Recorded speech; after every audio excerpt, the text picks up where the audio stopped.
Negative है, ऐसा नहीं लगता।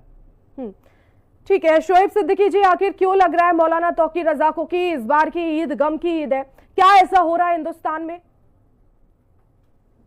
देखिए वर्षा जी, ऐसा है, ईद उनकी होती है जो पूरा महीना इबादत करते हैं, रोजा रखते हैं। पहली बात तो ये है। जैसे कि आपके वहाँ जो दिवाली मनाई जाती है, वो जब दशहरा होता है, जब रावण का वध करके राम वहां चलते हैं और जब पहुंचते हैं शाम को अयोध्या, तो वो दिवाली होती है। ऐसा हमारे वहाँ ईद का जो मेन पर्पज है वो ये है, जिसने पूरे रोजे रखे हो, इबादत करी हो, हर तरह के ऐबों से बचा रहा हो।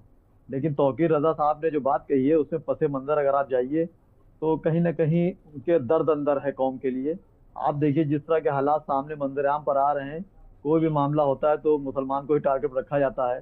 जाहिर सी बात, मस्जिदों को टारगेट लिया गया, लोगों को टारगेट लिया गया, वक्फ बोर्ड का मामला चल रहा है। तो उन्होंने एहतिजाज जो किया, देखिए एहतिजाज भी कई तरह के होते हैं, हम्म। जिस तरह के लोग बवाल करते हैं रोड पे आकर। मगर तौकीर ऐसी बात नहीं, गम की इसका मतलब ये है, देखिए काली पट्टी बांध दिया, एक मैंने इजहार किया कि मुझे जो है इस चीज से तकलीफ है। लेकिन ईद जहां तक है, देखिए ईद तकरीबन लोग बनाएंगे। आप फिलिस्तीन में देखिए, अभी 400-500 बच्चे मासूम मार दिए 4-5 दिन पहले, लेकिन मुसलमान की क्यों नहीं रहेंगे, वहां पे किसी स्टेटमेंट नहीं दिया।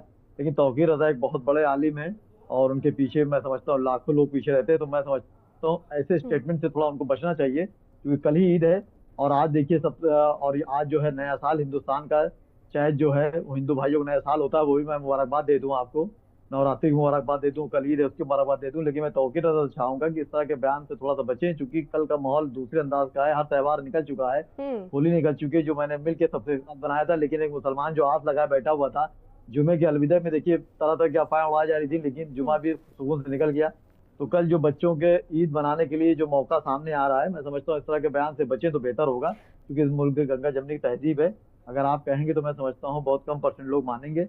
और मैं समझता हूँ मुल्क के वजीर आजम नरेंद्र मोदी जी भी ईद की मुबारकबाद देंगे, और हम्म। रियासत के सिद्दीकी जी, वजीर आला जो लेकिन क्या योगी इस आदित्यनाथ तरह जी की हैं, जो वो भी मैं बयानबाजी समझता होती हूँ है कल तो तक क्या के वो ये कोई ऐलान फेम करेंगे। पाने के लिए या शोहरत पाने के लिए होती है? क्योंकि बहुत लोग जानते हैं कि आखिर ईद का क्या त्योहार है और कैसे मनाया जाता है। आपसी भाईचारे के साथ इसे मनाया जाता है, गले मिलकर एक दूसरे को बधाई दी जाती है।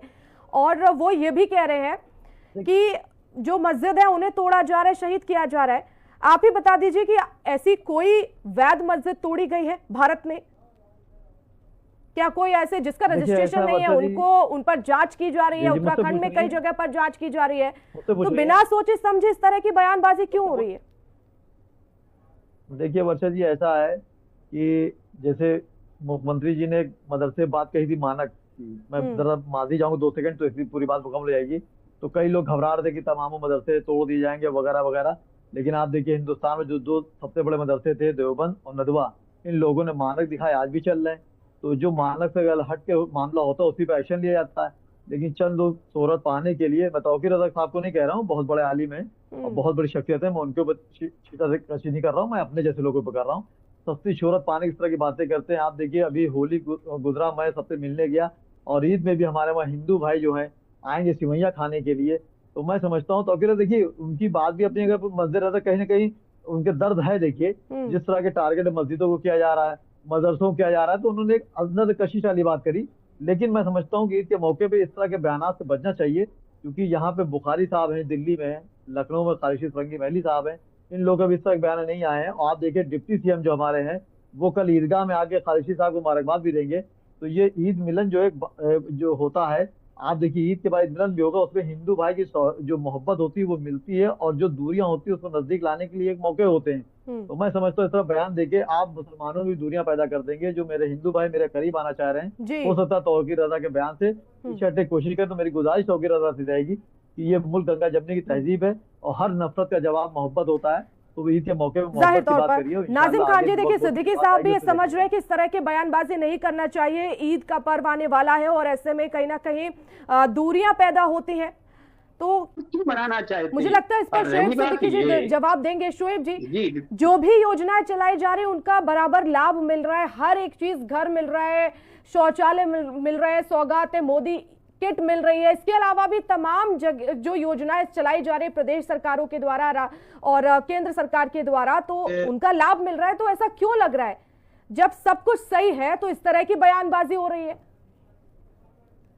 देखिए वर्षा जी, ये डिबेट जो है हमारे भाईजान ने बीजेपी स्कॉलर उन्होंने दूसरे रुख पे मोड़ दिया।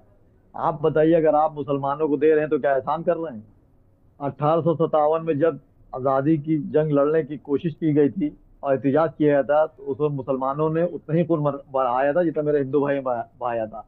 और सन 47 से आज तक सिर्फ मुसलमानों को कुर्बानियां दी है, उनको आजमाया जा रहा है। हर पार्टी ने सिर्फ मुसलमान को वोट बैंक समझा है। इक्तदार में आने के बाद मुसलमान को दूध की मक्खी से निकाले फेंक देते हैं। तो आप ये ना कहिए कि आपको दिया जा रहा है। आप मुझ पर दे रहे हैं, कोई एहसान नहीं कर रहे हैं। मैं इस मुल्क का नागरिक हूँ। जिनको मुल्क आजाद होने के बाद पाकिस्तान जाना था वो चले गए, और जो इस मुल्क में मौजूद है उनका इस मुल्क पे हक है, अख्तियार है।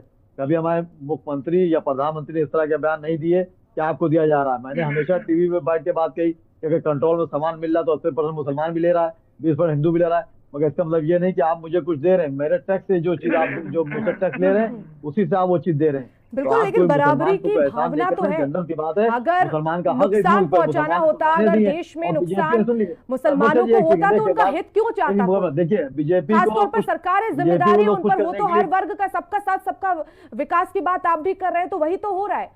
तो फिर ये नुकसान कहां से हो रहा है, समझ में नहीं आ रहा।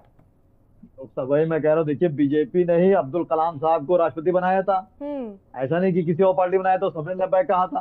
कहने मतलब सस्ती शोहरत पाने की इस तरह बयान देके आप एक त्योहार को बिगाड़ने की कोशिश कर रहे हैं। आप बताइए, होली कितना सुकून से गुजर गई। उसके बाद आप देखिए कि आपका अलविदे में कितनी बवाल चल रहे थे कि नमाज नहीं होगी, छत पे नहीं पड़ी जाएगी, सब कुछ सुकून से गुजरा नहीं गुजरा। लेकिन आप चूंकि ईद करीब आ रही है, मेरी खुद गुजारिश रहेगी, तौकीर रजा साहब से बहुत बड़े आलिम है, उनको पूरी दुनिया जानती है, मेरी गुजारिश रहेगी इस तरह के बयान से बचे और एक त्योहार जो बन रहा है, हिंदू मुस्लिम गंगा जमने की तहजीब जो मिसाल दी जाती है, उसको कायम रखें और कभी भी इस तरह के बयान से बचे। देखिए, शाहबुद्दीन साहब बयान देते देते, तौकीर रजा साहब बहुत जिम्मेदार, बहुत बड़े आलिम है, इसलिए मैं उनको तकरीर नहीं कहूंगा। मैं कहूंगा गुजारिश है कि वो इस तरह बयान से बचे तो बेहतर रहेगा। ठीक है, डॉक्टर आदित्य पांडे जी, आखिर मुख्यमंत्री योगी आदित्यनाथ भी कह चुके हैं